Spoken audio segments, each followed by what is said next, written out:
But Jonathan, the fan letter came out like 5 months ago. It's not relevant anymore. Why are you talking about it now? Well, first off, I didn't have a channel back then, so I couldn't make a video about it. And even if I did have a channel, I wasn't even caught up. Not just like not caught up to the manga or to the anime. I wasn't caught up to the Return to Sabaody arc where the special takes place in. I was in like Impel Down probably. But I knew that as soon as I finished that first batch of videos, I would want to make a video on the fan letter. The reason for that is that the fan letter is exactly what this series of videos that I'm making is about. I believe that stories have profound meaning, that they have the power and the potential to impact and change our lives just with how we interact with them. The fan letter is about how One Piece has changed the lives of in-universe fans, how Nami specifically has influenced and changed the life of this little girl. How Nami has changed us all. In this video, I'm not going to be talking about One Piece as a whole. I'm not going to spoil anything in One Piece except for the one thing that this episode spoils. So if you're caught up with One Piece, or you're just caught up to the Return to Sabaody arc, or if you're not caught up at all and you've already been spoiled about the one thing that happens in Marineford that everyone gets spoiled for, you're free to watch this video. Or if you just don't care. I'd like to talk about One Piece as a whole, like spoilers, my thoughts on the whole series, but I can't do it in this format of video. I would have to do it in a completely different video because, let's face it, that Psyche K video, that's a show that is 50 episodes long, and that was a 3-hour video. One Piece is over 1,000 episodes and is far more dense than Psyche K is. But let me know if that's something you guys would be interested in, because I would love to talk about One Piece. But without any further ado, let's just go to the wall. We begin with an excellent look into the Paramount War. How awful it was for those involved, specifically these guys, the Marines. And we also get to see some more of these two people as well. These are most of like the main characters that we're going to see throughout this episode. And so this opening scene functions to set the stage for all of these guys. We see this girl pushing through a crowd and complaining about how annoying pirates are. That is until she sees a wanted poster with Nami on it, and something clicks in her, and we see a puzzle piece like click into place. I'm not going to be talking about the puzzle pieces like during the summary, I'll talk about it after, but just know that throughout the episode we're going to see like the puzzle piece either get clicked into place by different characters or whatever. So, just so you know. We then cut to 2 years in the future, and we see the girl is in her room, and she's writing a letter to Nami that she hopes to give to her. We also see that she takes off her glasses. She's wearing her glasses in this picture, but she takes off her glasses at the beginning of the episode, and she's also very clearly dressed like Nami. And just so we're clear here, none of these characters are given names. This is so like we can relate to them, and they can just basically be blank slates for us to project onto them. So I'm going to be calling her like the girl, or maybe I'll say Nami Fan once or twice, because she doesn't have a name. But the girl is on her way to deliver this letter to Nami, because she's figured out where the Straw Hats are going to meet up, and, you know, she wants to show her hero how much she appreciates her. We then see, like, a couple scenes cutting to different characters in the episode, starting with the two brothers. So this is the older brother, and this is the younger brother. We get a look into how their dynamic is, and it's very clear that the older brother is a little bit clumsy, and he is often, like, looked down on by his younger brother. And his younger brother is even a higher rank than him in the Marines. We also see a bunch of guys in the bar, and these are like Zoro fans or Mihawk fans. They're all just power scalers. They're arguing about who the strongest is. After that, we see the bookstore worker. She's a Brook fan. She's really into Brook's music. We then get to see who the Chopper fan is, and this is the Chopper fan. He's a big, tough Marine. He's known as the benevolent king of the waves. He's very strong, very powerful, but he finds Chopper unbelievably adorable, and so he's a huge fan of Chopper. He also introduces us to the MacGuffin of this episode, which is a, like, key code that will be placed in an envelope and taken to a weapon that will release a substance into the water that will, like, sink surrounding pirate ships so that pirates cannot escape.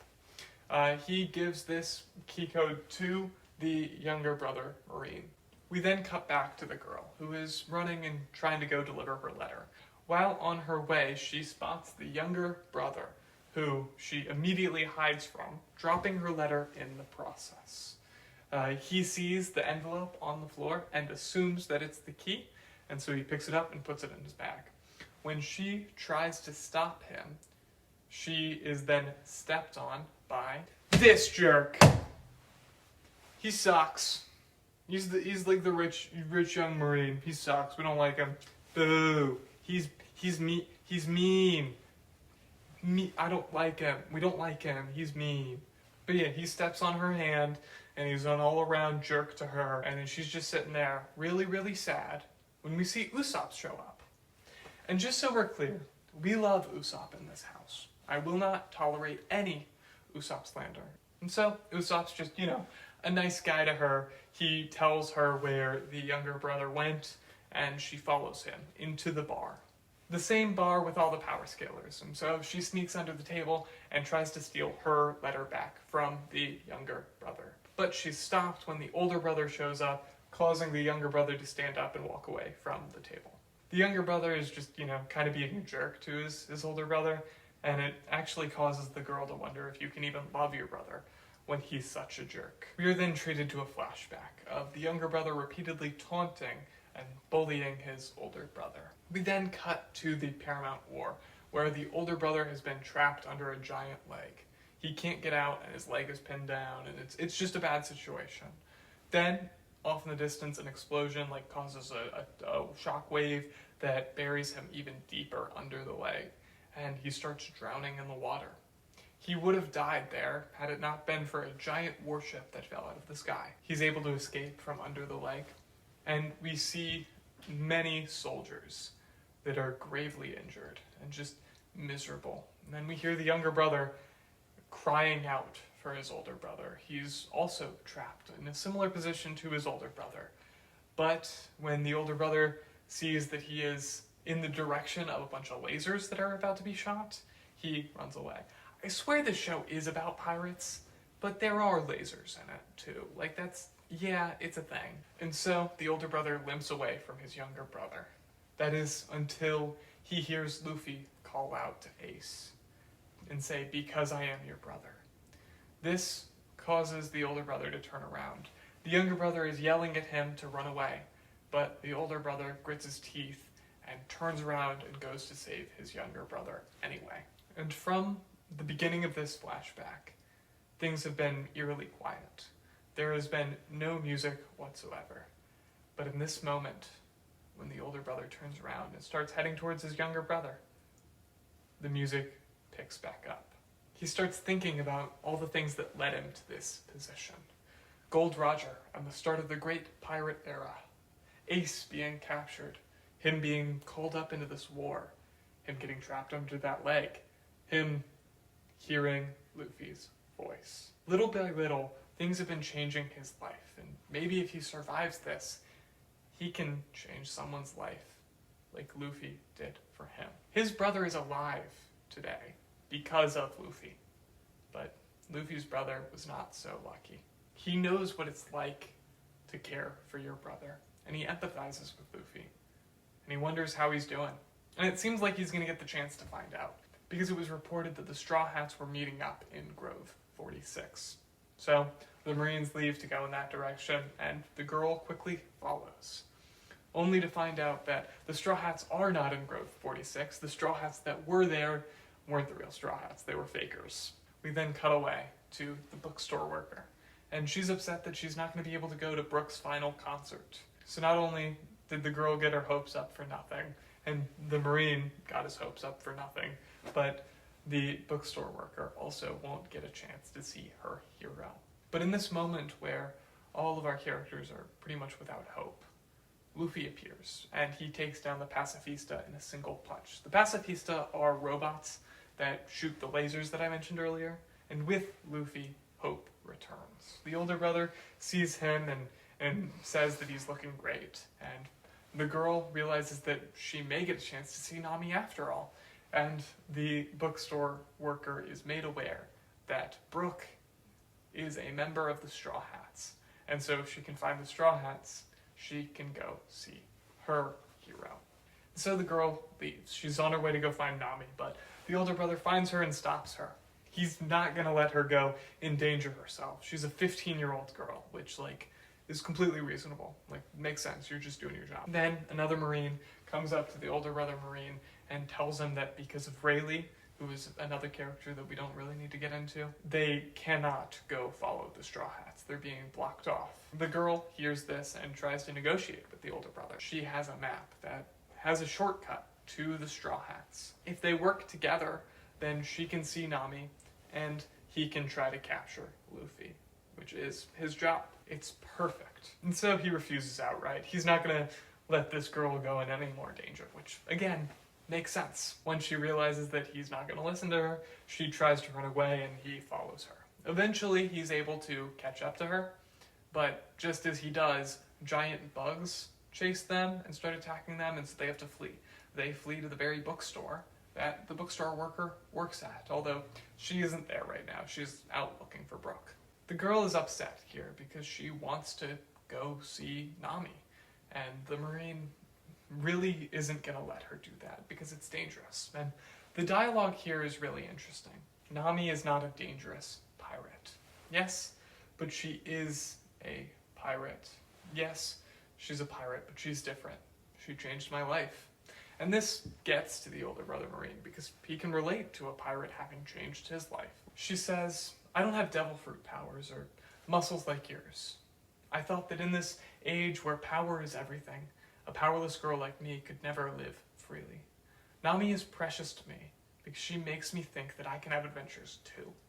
That's why I want to support her.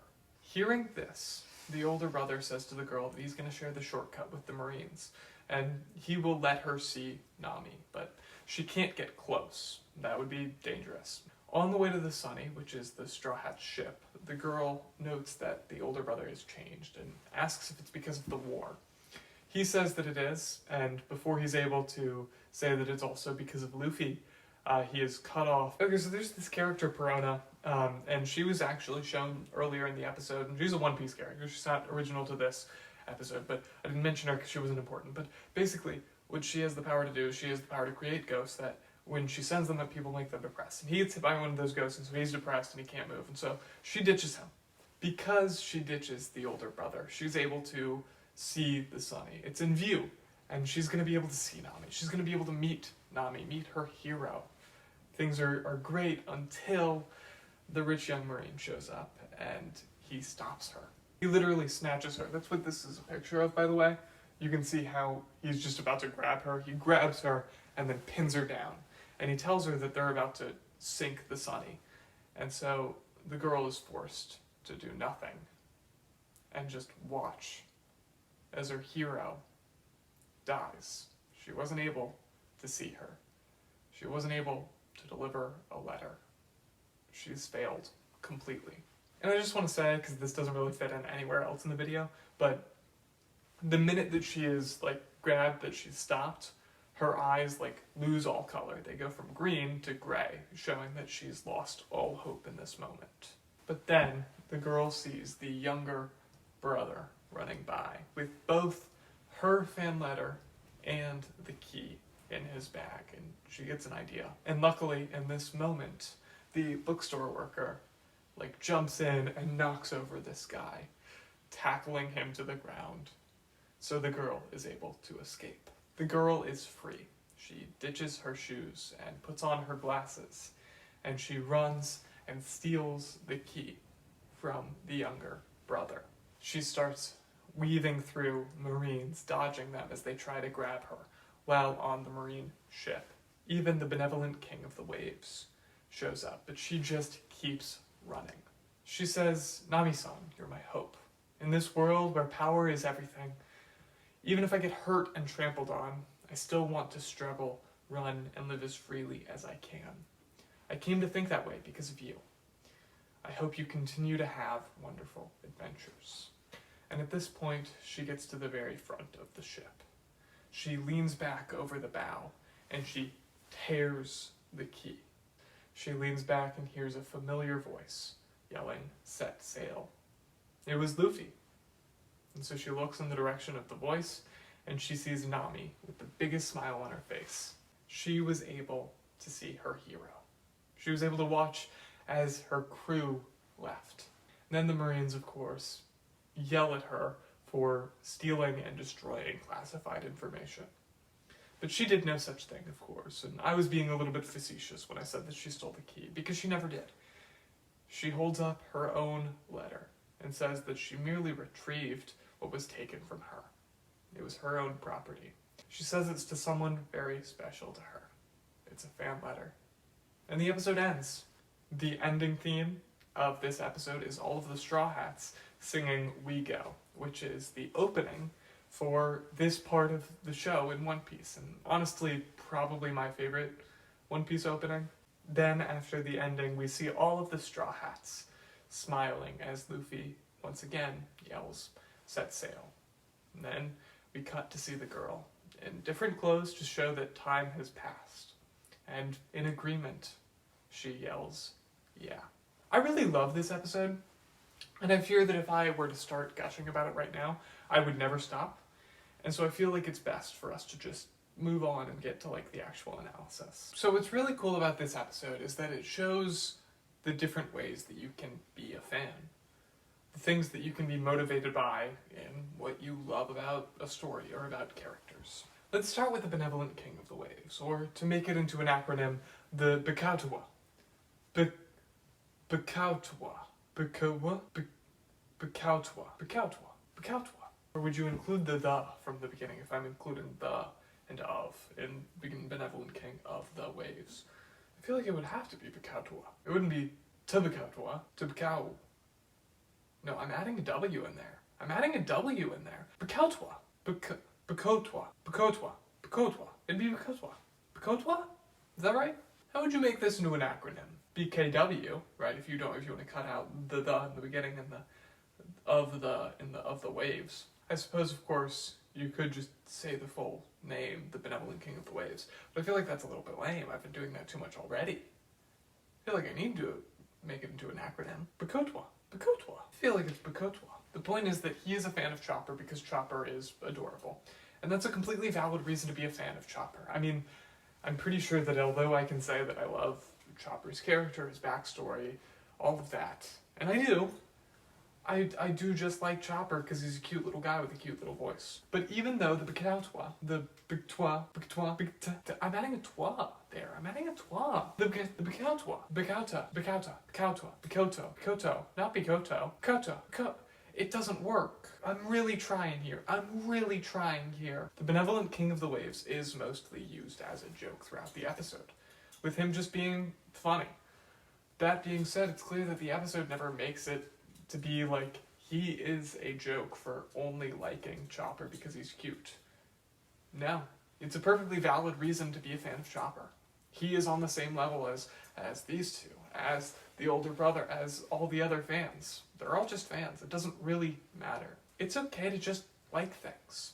In a similar way, all the people at the bar, like the Mihawk fan and the Zoro fan, are power scalers. They like cool, strong characters, while the Benevolent King of the Waves likes cute characters. Both are equally valid. It's not to say that Zoro and Mihawk are only their strength and their swords, nor is it to say that Chopper is only his cuteness, but that Chopper's cute, and you can like a character because he's cute, and Zoro and Mihawk are awesome, and that's enough of a reason to like a character. And I will say that the Benevolent King of the Waves and the older brother Marine both have this thing going on where there's a bit of a duality, where they are Marines who are fans of pirates. And especially with the Benevolent King of the Waves, because he's such a big, strong, tough guy, and yet he is a fan of this cute little tiny Chopper.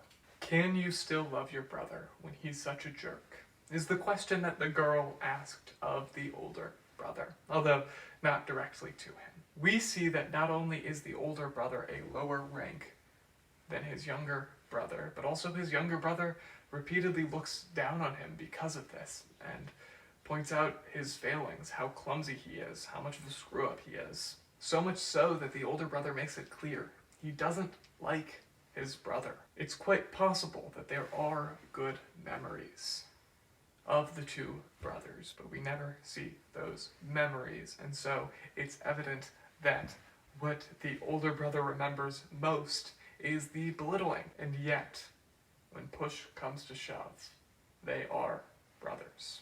The older brother originally ran from his younger brother when his younger brother called out for help. He came face to face with death and was scared. He didn't want to risk his life for his brothers.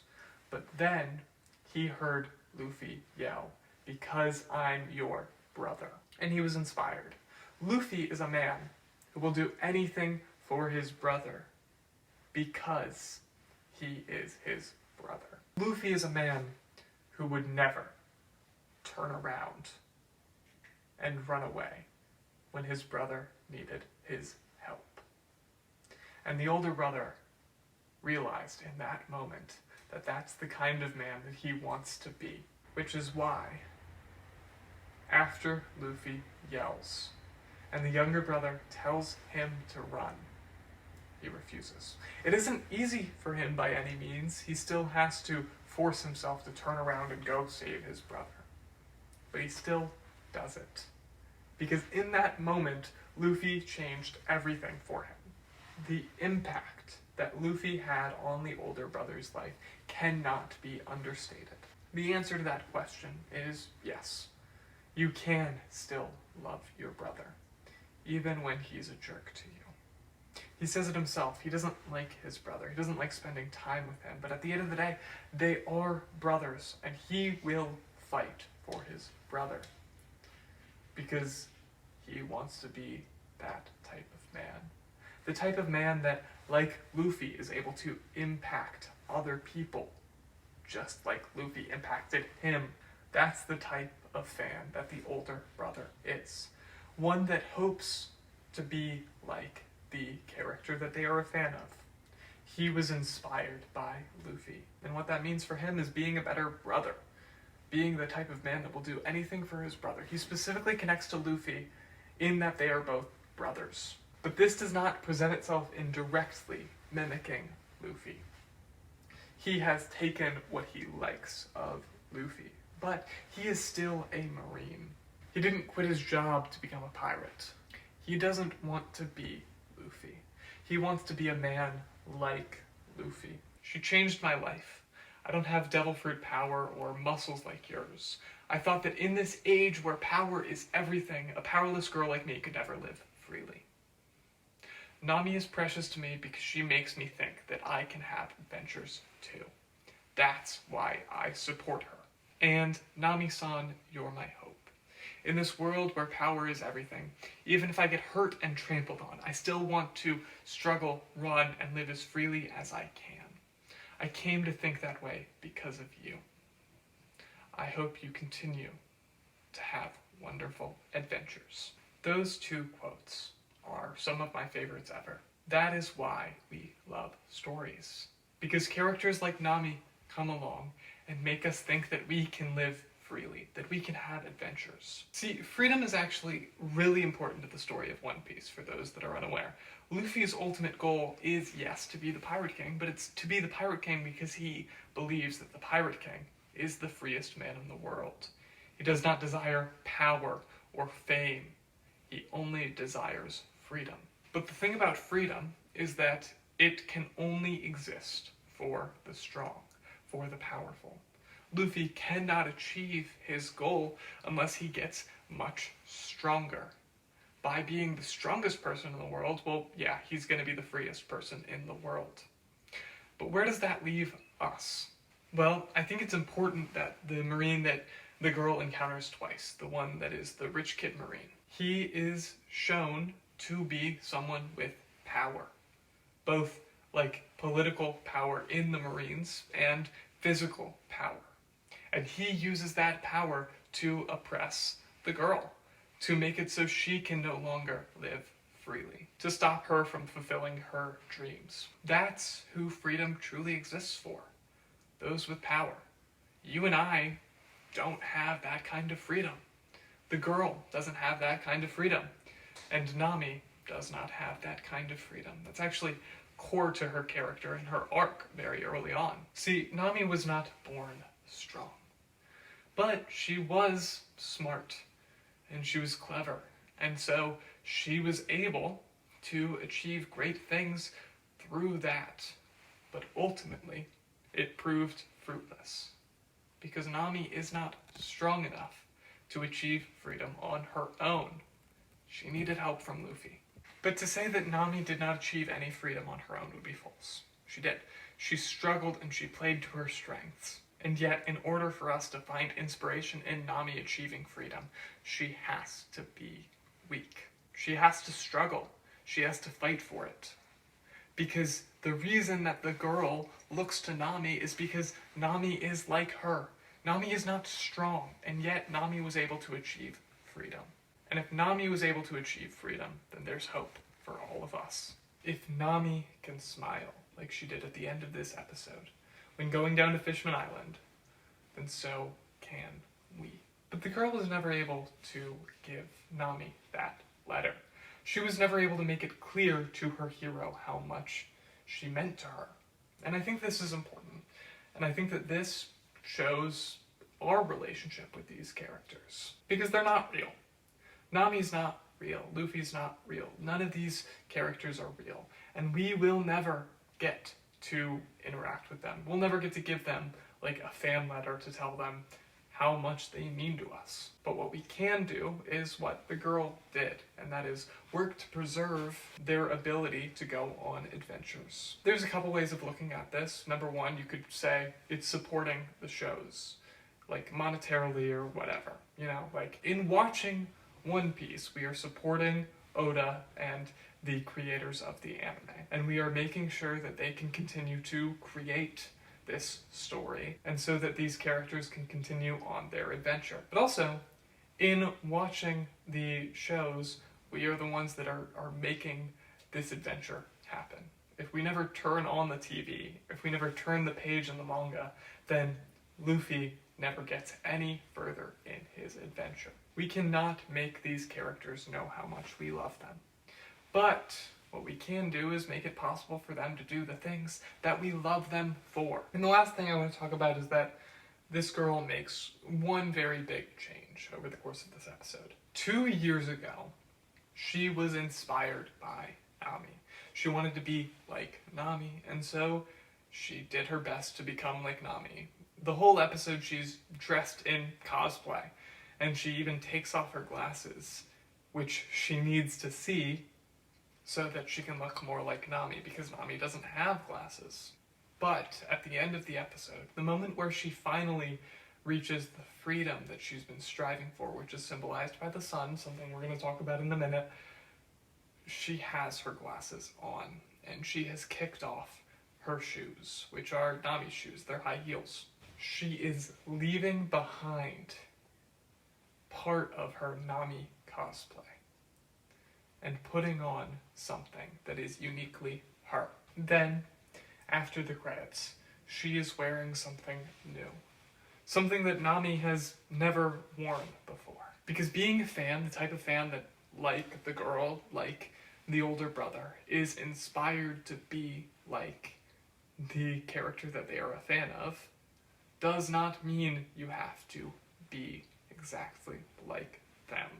The older brother never dresses up like Luffy. What Luffy did for the older brother was help him to learn who he wanted to be. And that's what the girl needed to learn. She wasn't supposed to be Nami, she was supposed to be like Nami in that she was supposed to be like herself. Because Nami and Luffy are uniquely them. What Nami does, how Nami fights, is she plays to her strengths, uses her knowledge of navigation and her cleverness to use the weather against her opponents. This is a skill that is unique to Nami. The girl could never do this. Of course, the girl isn't any sort of fighter, but even if she was, we assume that she would fight in some way that was unique to her. And that's how it's supposed to be. The girl was able to learn from Nami to be more like herself. All the other characters so far that I've talked about have had something interesting and unique about their connection to the character, whether it be a personal connection or just merely loving the cuteness of Chopper. And I saved the bookstore worker for last. And the reason for this is not because she has some deep and interesting connection to Brook, but because I'm a fan of Brook.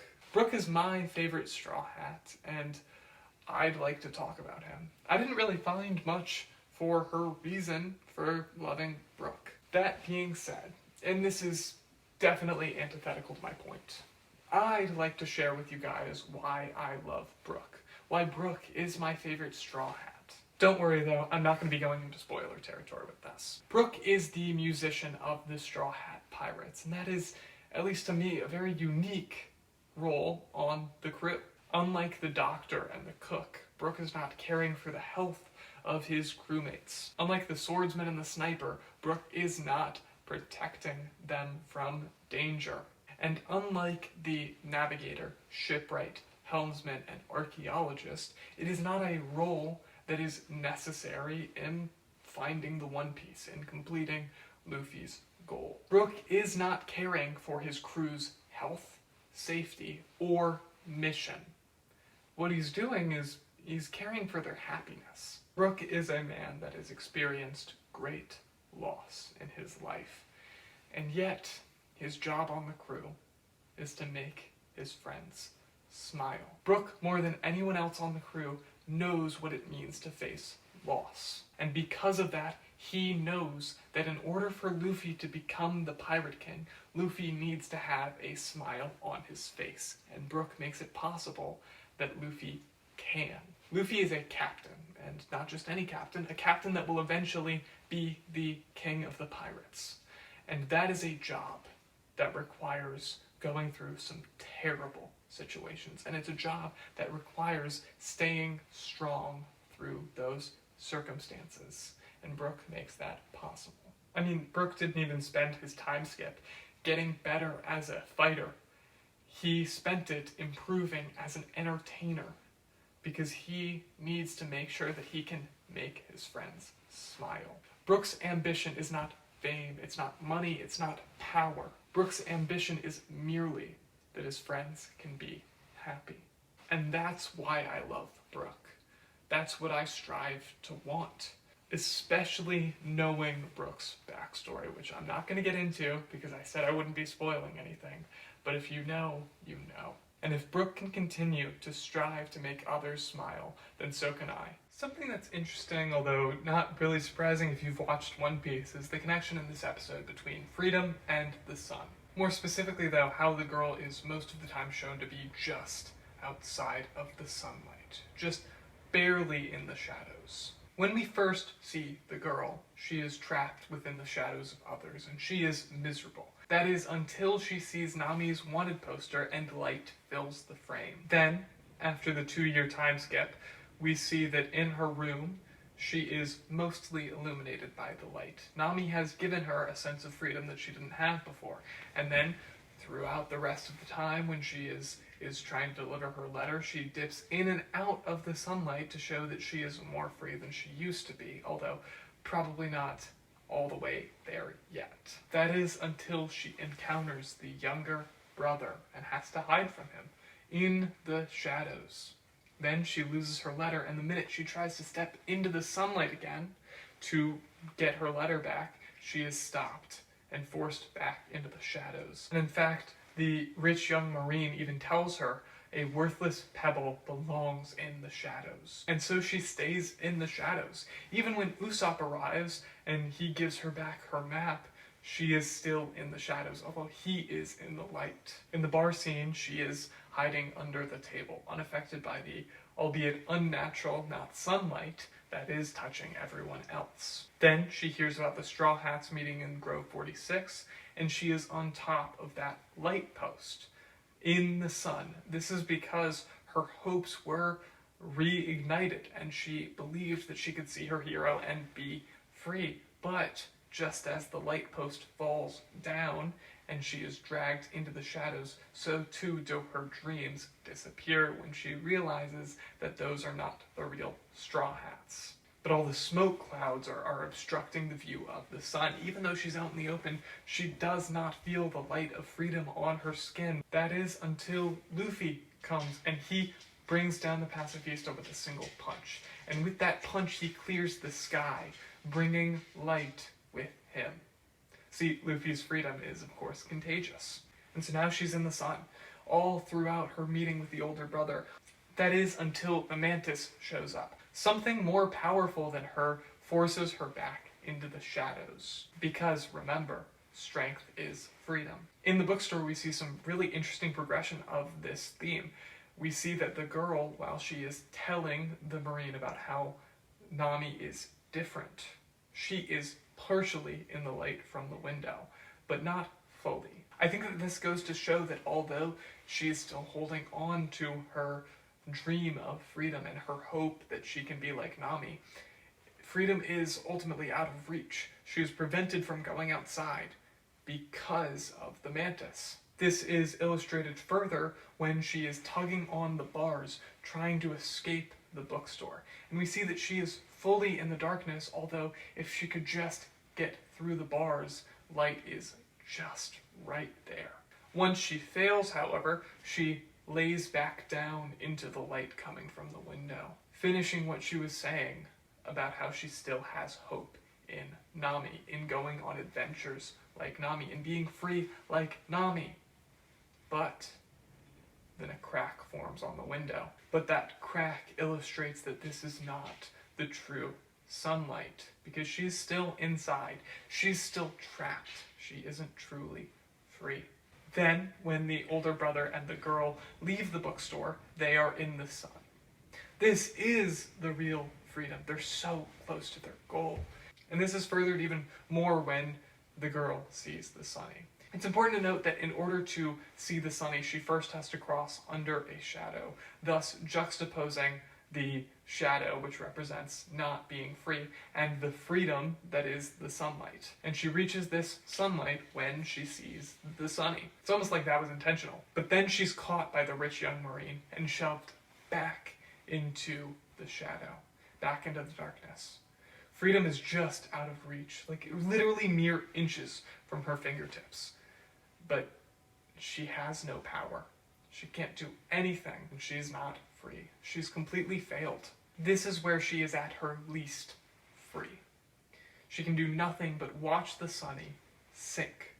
And to call back to what he said earlier, the rich young Marine says a worthless pebble shouldn't have a say in anything. And then she sees the younger brother Marine, and she gets an idea. And in that moment, the bookstore worker comes in and manages to knock down the rich young Marine. She is finally given that chance to be truly free. And she runs into the sunlight. She steals the envelope that holds her fan letter and continues to run throughout the ship.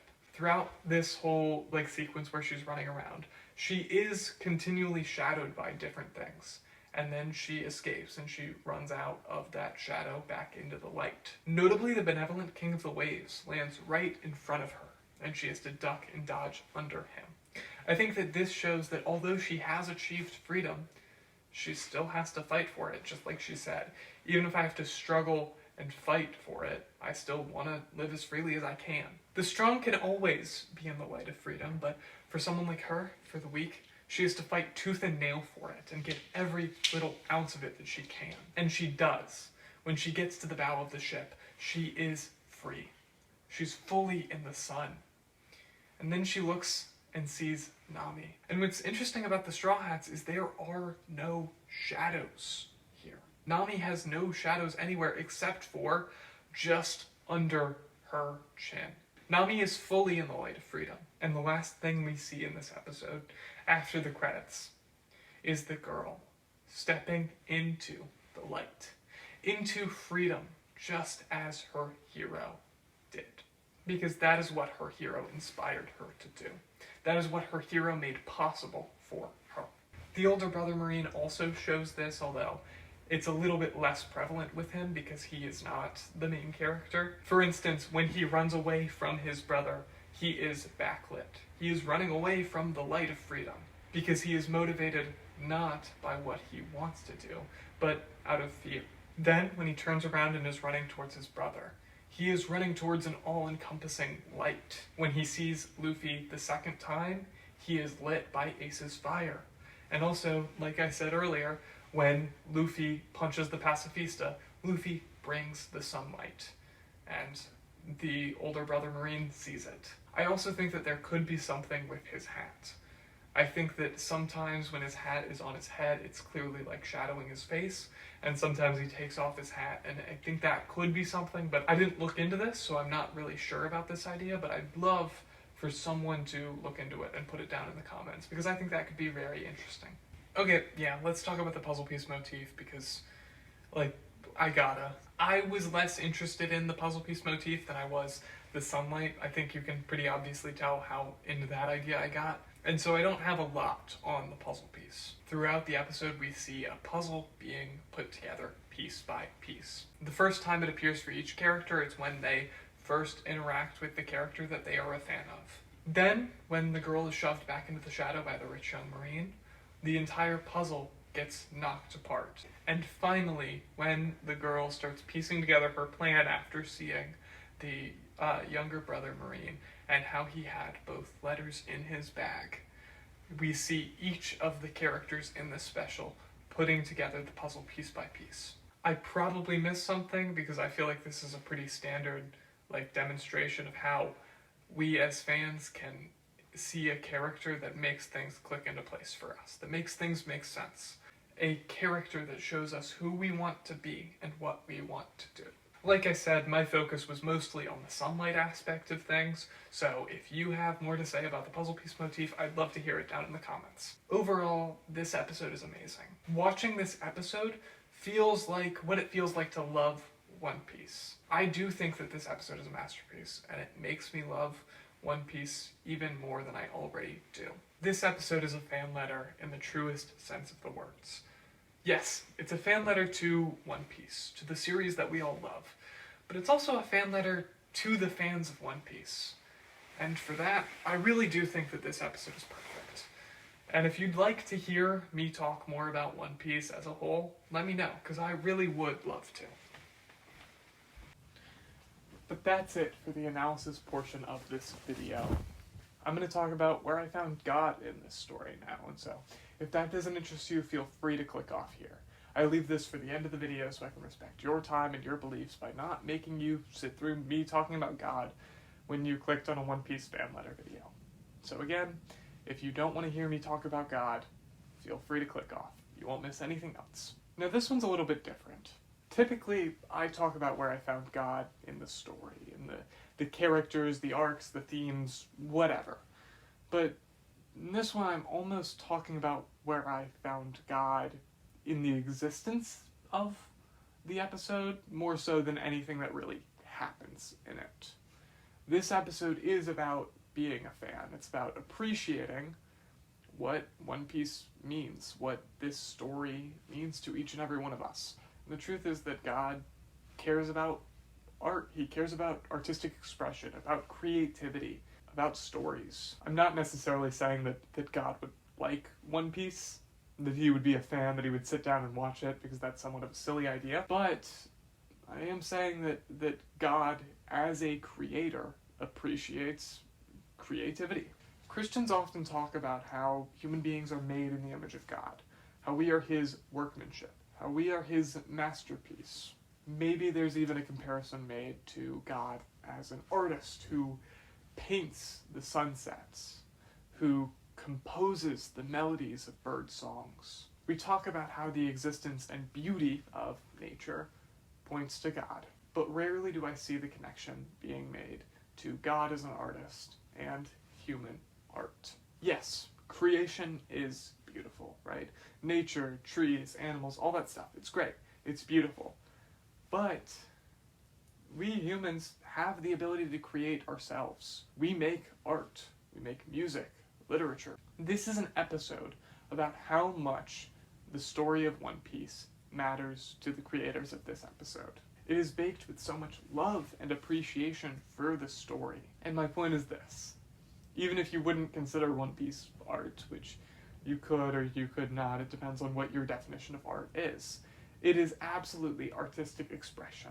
And so just as the creators of this fan letter care about One Piece, God cares about artistic expression, creativity, art, all of that. Years ago, when I was in middle school, I attempted to read the Bible from cover to cover, right? Starting in Genesis and going all the way through. And I failed when I reached Exodus.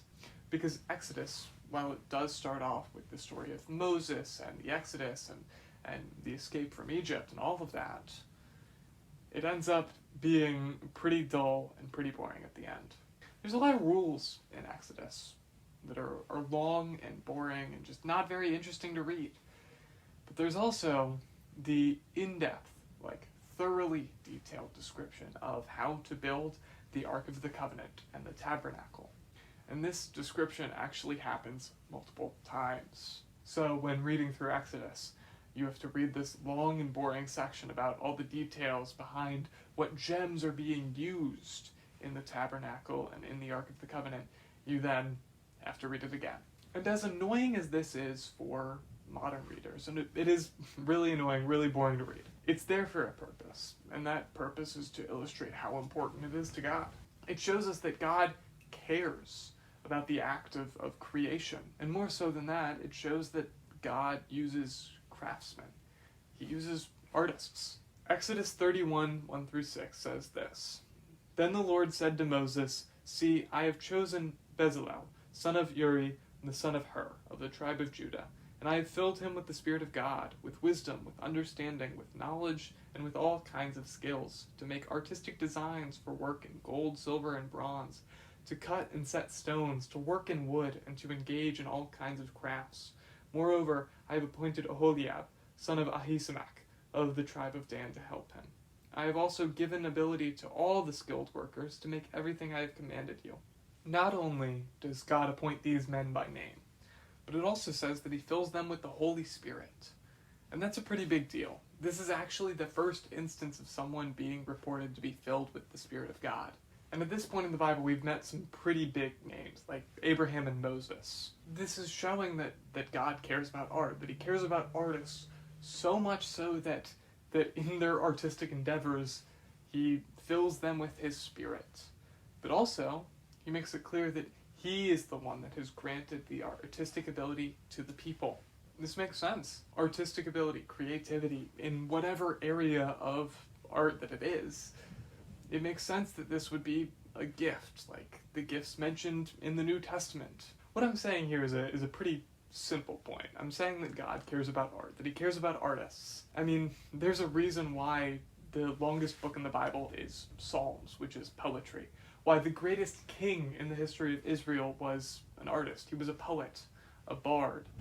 And even why Jesus himself was a carpenter. Jesus, who is God, spent his time on earth using his hands to create as a craftsman.